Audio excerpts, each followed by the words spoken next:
घंटाघर से कलेक्ट्रेट तक विश्व हिंदू परिषद बजरंग दल ने तिरुपति बालाजी मंदिर में महाप्रसाद में मिलावट के विरोध में किया प्रदर्शन। आपको बता दें, विश्व हिंदू परिषद बजरंग दल के कार्यकर्तागण घंटाघर पर विभाग सह संयोजक हरीश कौशिक के नेतृत्व में एकत्रित हुए। घंटाघर से कलेक्ट्रेट स्थित जिलाधिकारी कार्यालय तक विश्व हिंदू परिषद बजरंग दल के कार्यकर्ताओं ने जोरदार प्रदर्शन किया। तिरुपति बालाजी मंदिर के महाप्रसाद में हुई मिलावट के विरोध में यह प्रदर्शन किया गया। विश्व हिंदू परिषद बजरंग दल की मांग थी कि यह कार्य करने वाले आरोपियों के विरुद्ध सख्त कार्रवाई की जाए। इस संबंध में ज्ञापन जिला प्रशासन को सौंपा गया तथा संबंधित जानकारी दी। आज के संबंध में तिरुपति बालाजी के अंदर जो प्रसाद के अंदर वहां पर चर्बी मिली थी, उससे हिंदू धर्म की भावनाएं आहत हुई थी।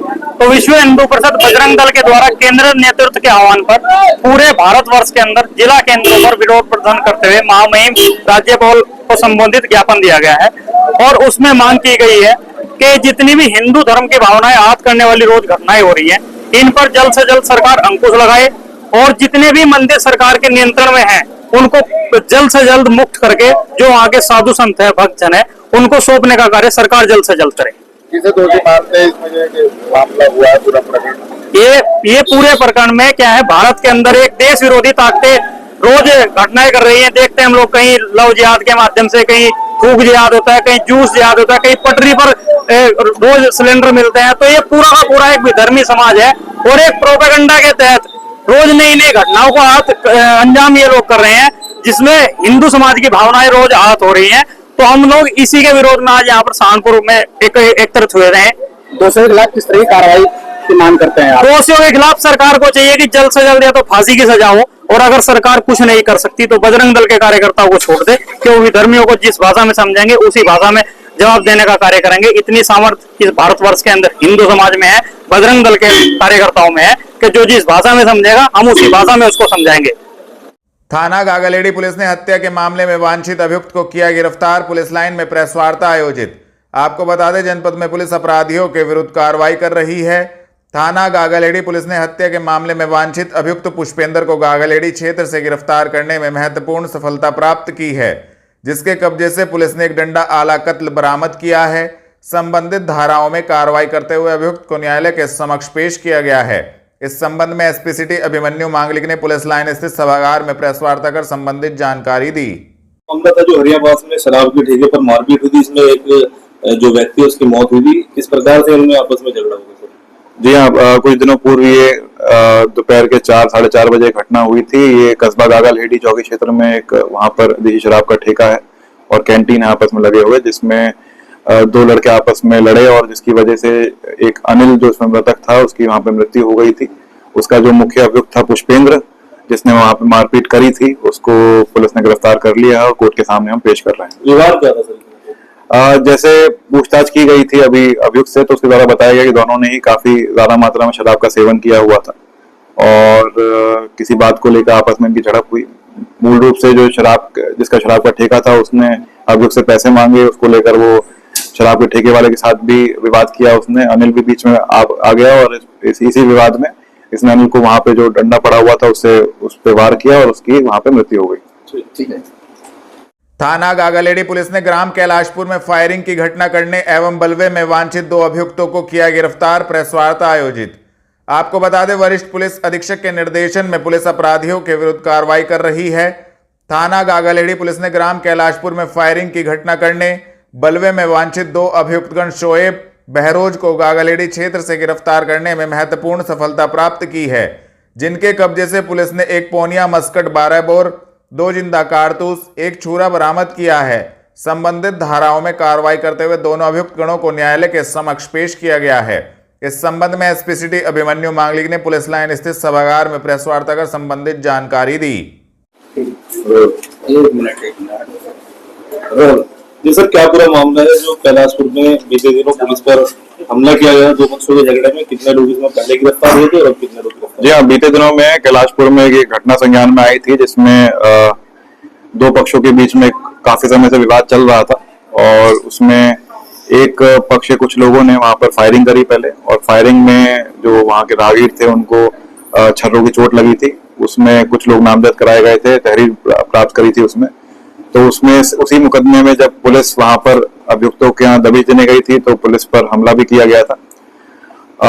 दोनों ही प्रकरणों में मुकदमा पंजीकृत किया गया था और इसमें पहले जो मेन अभियुक्त था जो पुलिस पे जिसने हमला किया था और जिसने फायरिंग करी थी वो ऑलरेडी सहरोज जिसका नाम था, उसको पुलिस ने गिरफ्तार करके जेल भेजा हुआ था। अभी इसमें दो अभियुक्त और, शोएब और उसके पिता बहरोज, उनको भी पुलिस ने गिरफ्तार कर लिया है और आज कोर्ट के सामने पेश कर रही है। तो जो पूर्व में जेल भेजा था और ये जो है एक ही परिवार के लोग हैं? जी हाँ, ये एक ही परिवार के हैं और रिश्ते नाते आपस में लगते हैं।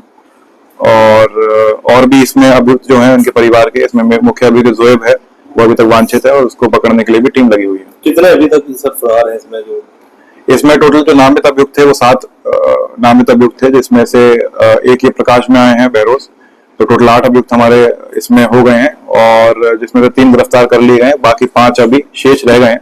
उसमें से कुछ लोगों के बारे में जांच पड़ताल में पता चल रहा है कि शायद उनका वहां पे घटनास्थल पे थे भी नहीं, उनके नाम लिखवाए गए, उस पर भी जांच चल रही है। जो भी विवेचना में सामने तथ्य आएंगे प्रकाश में, उसके अनुसार इसमें आगे कार्रवाई की जाएगी। पुलिसकर्मियों को उनकी हालत कैसी है?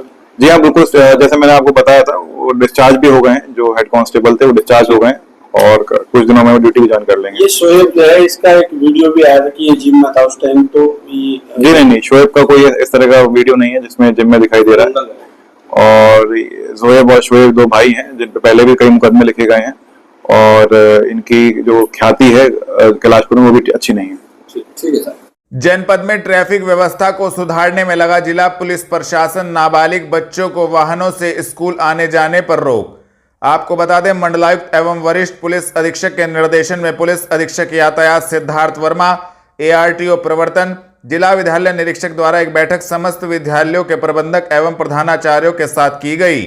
जिला पुलिस प्रशासन द्वारा शहर को जाम मुक्त करने के लिए योजना तैयार की जा रही है, तो वहीं नाबालिग बच्चों पर वाहन चलाने को लेकर अंकुश लगाने की तैयारी की जा रही है। इस संबंध में SP ट्रैफिक सिद्धार्थ वर्मा ने जानकारी दी है।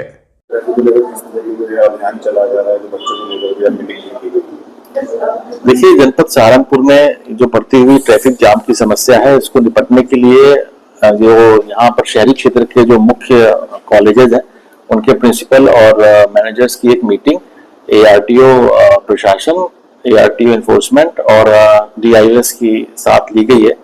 और इस मीटिंग में हमारे द्वारा जो प्रयास किया गया है वो मंडलायुक्त महोदय और जिलाधिकारी महोदय, SSP महोदय के निर्देश के क्रम में उनके जो छुट्टी का समय है उसको लेकर के ही ये मीटिंग की गई थी, जिसमें कि उनके छुट्टी की टाइमिंग में थोड़ा सा फेरबदल किया गया ताकि एक साथ ही सारे स्कूलों की छुट्टी होने पर सभी स्कूल की बसेज और बच्चे एक साथ रोड पर ना आने पाए। और इसके साथ साथ जो नाबालिग बच्चों द्वारा दोपहिया वाहनों के प्रयोग के शिकायतें मिलती रहती हैं उसको लेकर भी उनको सेंसिटाइज किया गया और इस संबंध में एक निर्देश जो है फ्लैक्स के माध्यम से सभी स्कूल कॉलेजेस के बाहर चस्पा किए गए हैं, जिसमें जो नए कानून के तहत नाबालिग बच्चे अगर दोपहिया वाहन चलाते हुए पकड़े जाएंगे तो उनमें उनके पेरेंट्स के विरुद्ध उनके विरुद्ध क्या क्या कार्रवाइयां संभावित है उन संबंध में उनको जानकारी प्रदान की गई।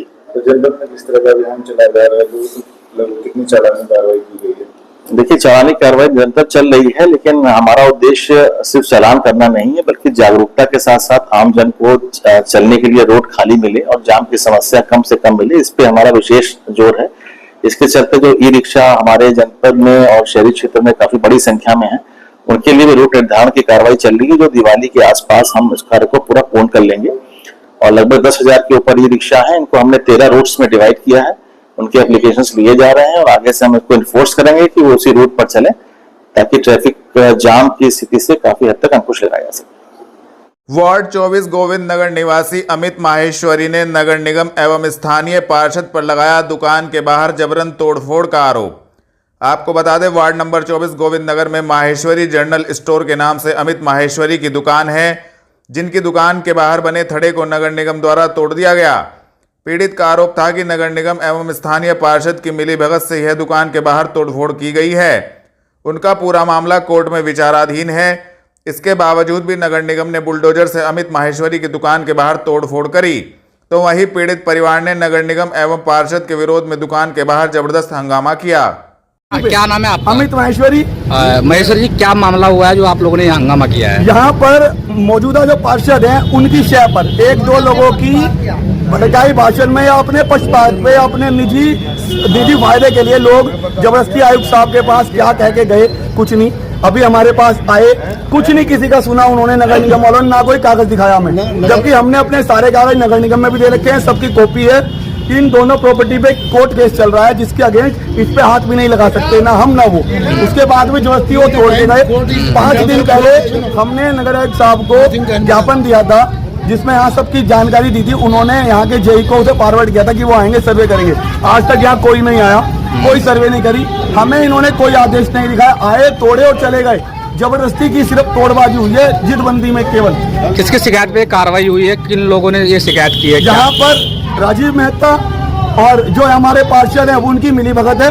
राजीव मेहता और हमारे पार्षद की जो सड़क है, सीढ़ियाँ, वो सड़क के ऊपर है। 5-5 फुट के उनके छज्जे हैं जिस पर कोई कार्रवाई नहीं हो रही, जिस पर कोई, ये पक्षपात वाली बात है। तो आज यहाँ पर क्या क्या किया इन लोगों ने? आज आए, बिना कोई कागज दिखाए, हमें बिना कोई सूचना दिए आए और तोड़ के चले गए। हम उनसे कहते रह गए जी हमें कागज दिखाओ, कागज दिखाओ, कि हमारे पास कोई कागज नहीं, नायब साहब देंगे कागज। ये कौन सा तरीका हुआ? और इन सब की डिटेल जिसको वो सड़क बता रहे हैं उनकी डिटेल हमारे कागजों में है, जो माननीय न्यायालय में है, और नगर निगम में सारे कागज हम लोग दे चुके हैं, जमा है यहाँ पे। यहाँ हमारे पार्षद और 2-3 जगह यहाँ पे अपने निजी फायदे के लिए कि रेजिडेंस प्रॉपर्टी को कमर्शियल बना ले, उसके लिए इसको तोड़वाया जा रहा है। भूमाफिया है यहाँ पे, भूमाफिया लोग। पार्षद का क्या नाम है, कौन है? राजीव अन्नू।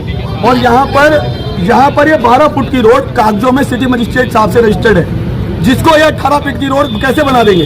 12 फीट की रोड, हमारे पास जो डॉक्यूमेंट्स है वो सब हम दाखिल कर चुके हैं। 12 फीट की रोड है, लेकिन हमें ना कागज दिखाए, ना पूछा, ना कोई यहाँ जेई साहब ने सर्वे किया इसका आज तक। सिर्फ एक जबरदस्ती वहां से बुलडोजर बुलवाया गया, तुड़वाया गया और फिर चले गए। ना हमें कोई कागज दिखाया, ना हमारे से कोई कागज देखा, कोई भी काम नहीं हुआ, सिर्फ अपने पक्षपात के लिए, रिपोर्ट के लिए हमारे पेपर। तहसील सदर सभागार में राष्ट्रीय पोषण माह के अंतर्गत पोषण मेले का किया गया आयोजन, दी संबंधित जानकारी। आपको बता दें, राष्ट्रीय पोषण माह 2024 के अंतर्गत बाल विकास परियोजना शहर व पुआरका के द्वारा पोषण मेले का आयोजन तहसील सदर सभागार में किया गया, जिसमें जिला कार्यक्रम अधिकारी सहारनपुर द्वारा दीप प्रज्वलित कर मेले का उद्घाटन किया गया। कार्यक्रम में पोषण माह में आयोजित की जाने वाली गतिविधियों व इस वर्ष 7वें पोषण माह की मुख्य थीम एनीमिया, वृद्धि निगरानी, ऊपरी आहार, पोषण के साथ साथ पढ़ाई भी, बेहतर प्रशासन के लिए प्रौद्योगिकी के विषय में बाल विकास परियोजना अधिकारी के द्वारा बताया गया। जिला कार्यक्रम अधिकारी द्वारा सामुदायिक गतिविधियों का महत्व व उद्देश्य की विस्तृत जानकारी दी गई। कार्यक्रम में 10 गर्भवती महिलाओं की गोद भराई, 10 बच्चों का अन्नप्राशन व 10 सुपोषित बच्चों को पोषण पोटली का वितरण किया गया। मेले के दौरान सभी आंगनवाड़ी कार्यकर्तियों को स्वच्छता पखवाड़े के अंतर्गत स्वच्छ भारत शपथ दिलाई गई। देहरादून रोड स्थित कार्यालय पर उत्तर प्रदेश पीडब्ल्यूडी नियमित वर्क चार्ज कर्मचारी संघ की बैठक आयोजित, दी जानकारी। आपको बता दें, उत्तर प्रदेश पीडब्ल्यूडी नियमित वर्क चार्ज कर्मचारी संघ के द्वारा सेवानिवृत्त दिवस के संबंध में बैठक आयोजित कर पदाधिकारियों के द्वारा रूपरेखा तैयार की गई। उत्तर प्रदेश पीडब्ल्यूडी नियमित वर्क चार्ज कर्मचारी संघ के जिला अध्यक्ष साधुराम ने बताया, उत्तर प्रदेश पीडब्ल्यूडी नियमित वर्क चार्ज कर्मचारी संघ के जिला मंत्री नरेंद्र कुमार का सेवानिवृत्त दिवस 30 सितंबर 2024 को लोक निर्माण परिसर में आयोजित किया जाएगा, जिसको लेकर बैठक का आयोजन किया गया। उन्होंने बताया कि सेवानिवृत्त दिवस की तैयारियों पर सभी पदाधिकारियों से विचार विमर्श कर कार्यक्रम की रूपरेखा तैयार की गई। आपका नाम और आज किस लिए बैठक की? आज मेरा नाम साधुराम है, मैं उत्तर प्रदेश पीडब्ल्यूडी नियमित वर्क चार्ज कर्मचारी संघ का जिला अध्यक्ष। आज मीटिंग इसलिए की गई कि हमारे जिला मंत्री उत्तर प्रदेश पीडब्ल्यूडी नियमित वर्क चार्ज कर्मचारी संघ के 30 सितंबर को वो 2024 को सेवानिवृत्त हो रहे हैं। इस मौके पर हमारे बीच में मुख्य अभियंता और अधीक्षण अभियंता तथा सभी अधिशासी अभियंता और पश्चिमी क्षेत्र के मंडल अध्यक्ष, महामंत्री ये उपस्थित रहेंगे। सभी जिलों के अध्यक्ष मंत्री रहेंगे और यहाँ की कार्यकारिणी के अध्यक्ष मंत्री तथा सभी कर्मचारी उपस्थित रहेंगे। तो मेरा निवेदन है ये कि इस समय उनका, नरेंद्र जी का तहे दिल से सम्मान किया जाएगा और सभी लोग उसमें उसका स्वागत करेंगे। धन्यवाद। मैं राजेश कुमार भाटला, जिला कार्यवाहक अध्यक्ष नियमित उत्तर प्रदेश नियमित वर्क चार्ज कर्मचारी संघ। आज 30 सितंबर 2024 को संघ के जिला मंत्री श्री नरेंद्र कुमार चौधरी का सेवानिवृत्त समारोह है। उसी के संबंध में हमने बैठक बुलाई थी, जिसमें मुख्य रूप से अतिथि मुख्य अभियंता महोदय सांडपुर क्षेत्र सांडपुर, अधीक्षण अभियंता महोदय सांडपुर क्षेत्र सांडपुर और समस्त अधिशासी अभियंता एवं हमारे संघ के मंडल अध्यक्ष श्री राकेश नागर जी, मंडल महामंत्री श्री अरविंद तोमर जी और सभी संघ के पदाधिकारीगण और सदस्यगण उपस्थित रहेंगे। और मैं आप सब मीडिया बंधुओं को भी इस अवसर पर आमंत्रित करता हूं कि आप आकर स्वागत सम्मान समारोह का में भूमिका अदा करें। कलेक्ट्रेट पहुंचे समाजवादी पार्टी के प्रतिनिधिमंडल ने गन्ना विकास समिति के चुनाव में धोखाधड़ी का लगाया आरोप, दी जानकारी। आपको बता दें, समाजवादी पार्टी का एक प्रतिनिधिमंडल जिला अध्यक्ष के नेतृत्व में कलेक्ट्रेट स्थित जिलाधिकारी कार्यालय पर पहुंचा। समाजवादी पार्टी के पदाधिकारीगण कार्यकर्ता गणों का कहना था कि गन्ना विकास समिति के चुनाव में जो नामांकन प्रतिनिधि पद हेतु दाखिल किए गए थे उन्हें अस्वीकृत किया गया है। उन्होंने बताया कि भारतीय जनता पार्टी की सरकार में धोखाधड़ी की जा रही है, जिसको लेकर उन्होंने संबंधित मामले में एक ज्ञापन जिला प्रशासन को सौंपा तथा संबंधित जानकारी दी। गन्ना समिति के चुनाव जनपद सहारनपुर पूरे उत्तर प्रदेश के अंदर है और 26 तारीख को पूरे प्रदेश के नामांकन किया गया। उसी कड़ी में जनपद सहारनपुर के अंदर 26 तारीख को गन्ने के जो आपके सदस्य हैं उन्होंने नामांकन दाखिल किया है। लेकिन जनपद सहारनपुर के अंदर एक अनहोनी हो रही है। आप कोई भी सोसाइटी ऐसी नहीं बची है जिसके अंदर जो नामांकन रद्द नहीं किए गए हैं। हम कुछ हमारे पास जो उनकी 40 स्टेट है वो आधार समझ में नहीं आता है कि अगर किसी कॉलम कोई खाली रह गया उसको कहीं मान करके स्वीकृत कर दिया, कहीं मान करके उसको अस्वीकृत करने का काम किया।